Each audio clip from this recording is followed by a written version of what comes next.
tools of the trade. And for me, that's my flight bag. So I'm going to go through this and show you what I have inside for my operation that I conduct, and maybe it can spawn some ideas about what you need in your flight bag.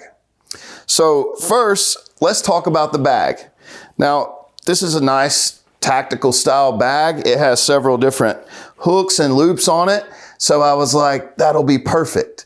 My point is, you can use any kind of bag you want. It doesn't have to be an expensive leather flight bag with your initials engraved on it. Now that's nice, and if you want one of those, go ahead. But any bag will work. Just make sure that it fits your operation and what you need inside. So for me, the first item of business that we'll talk about is the parachute. I'm just kidding. I have more confidence in my flying abilities than that, and I don't keep a parachute in my flight bag. But what I do keep in my flight bag is a backup iPad.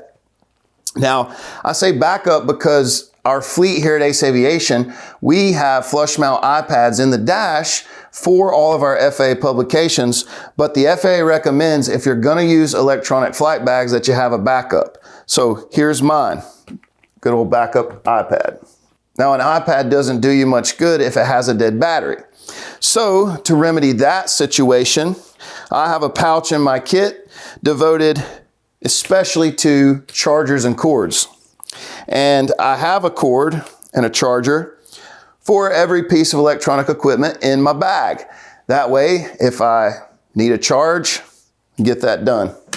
Another item I carry along with the charging cords are the charging blocks. I have one for a regular outlet and for the outlet inside the airplane. So while we're on the subject of electronics, let's talk about the next piece of electronic equipment I have in here, which is a Stratus antenna. So this gives me in-flight weather, in-flight traffic, and I can use this with my iPad in multiple airplanes. So I could go get an airplane, pick up a 1958 172 with basic avionics in it, and I have in-flight weather and traffic on my way home. So Stratus antenna, highly recommended. There are other variations and other models. We're not really going into that in this video, but I definitely recommend having an antenna in your bag. Now we have the cords, the chargers, but I also have these power blocks.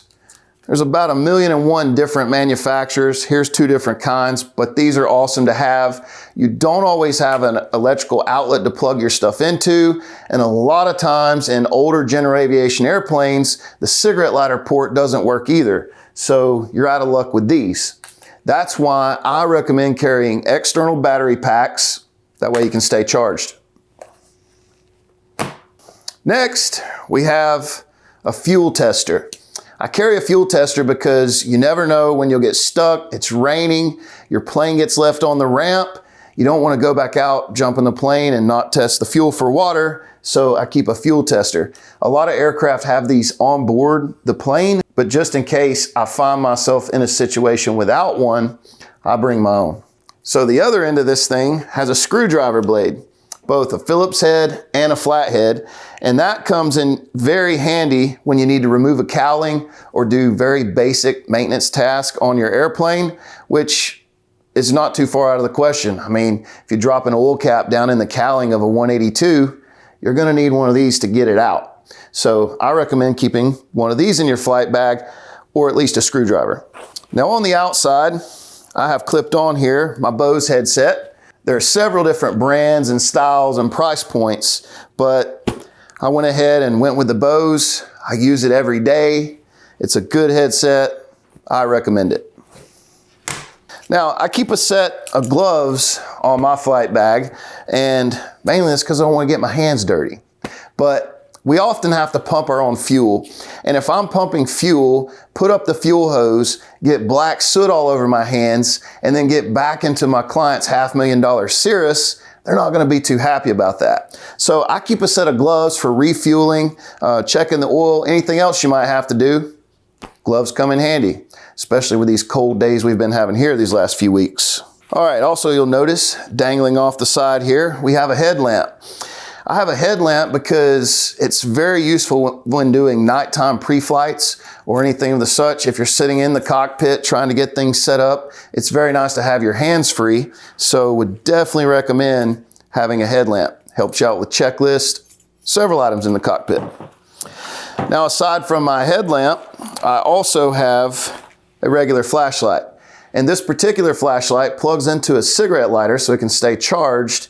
Very handy. But I would definitely recommend having a regular flashlight and a headlamp. And last but not least, the last item I'll talk about is my handheld radio. Now, this comes in handy for me since I'm a flight instructor. We often have students soloing. This gives me a way to communicate with them in the pattern or in the local area, as well as having a backup radio for any airplanes I may be ferrying. Now, this particular unit actually has an ILS and a receiver. It actually has glide slope needles and localizer needles that you could use in the case of a failure. Now, it would be a very bad day if you're down to that, but hey, it's better than nothing. And there are several instances where a handheld radio might benefit you. So I've opted to put one on my kit, and you can pick one of these up for a few $100. So this is my flight bag, and these are the items that I keep inside. And it works for me. Now, this is specific to my operation. I'm a flight instructor, ferry pilot, Part 91 pilot. I fly different airplanes, so I like to be able to have onboard weather and traffic information no matter what plane I'm in. So this suits me. I do night operations, so I have night gear. But the point I'm trying to make here is the flight bag is much like the airplane you fly. It's very mission specific. So think about the tasks that you're going to be accomplishing, and that will determine what items you'll need in your flight bag.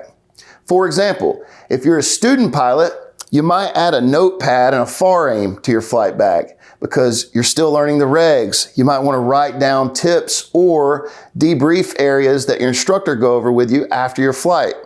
You'll probably also keep your logbook in there since you're flying with an instructor and he'll need to sign the logbook after each flight.